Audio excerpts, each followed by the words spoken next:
ब्राह्मण अर्थात कर्म योगी।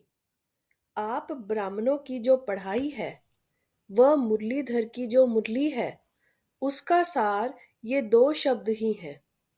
क्या दो शब्द हैं? आना और जाना। बाबा ने कहा आप ब्राह्मणों की जो पढ़ाई है वह मुरलीधर की जो मुरली है उसका सार ही है दो शब्द, आना और जाना। याद की यात्रा का अभ्यास क्या करते हो? बाबा पूछ रहे हैं याद की यात्रा का अभ्यास क्या करते हो? कर्म योगी का अर्थ ही है मैं अशरीरी आत्मा शरीर के बंधन से न्यारी हूँ। कर्म करने के लिए कर्म में आती हूँ और कर्म समाप्त कर कर्म संबंध से न्यारी हो जाती हूँ। संबंध में रहते हैं, बंधन में नहीं रहते। तो ये क्या हुआ? कर्म के लिए आना और फिर न्यारा हो जाना।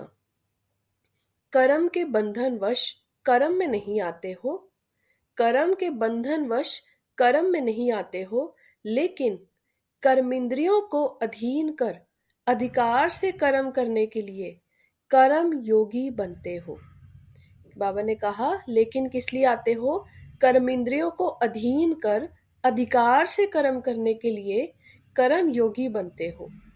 इंद्रियों के कर्म के वशीभूत नहीं हो।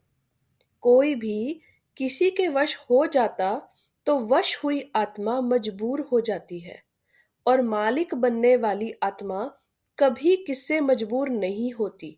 बाबा कहते हैं मालिक बनने वाली आत्मा कभी किससे मजबूर नहीं होती, अपने स्वमान में मजबूत होती है, अपने स्वमान में मजबूत होती है।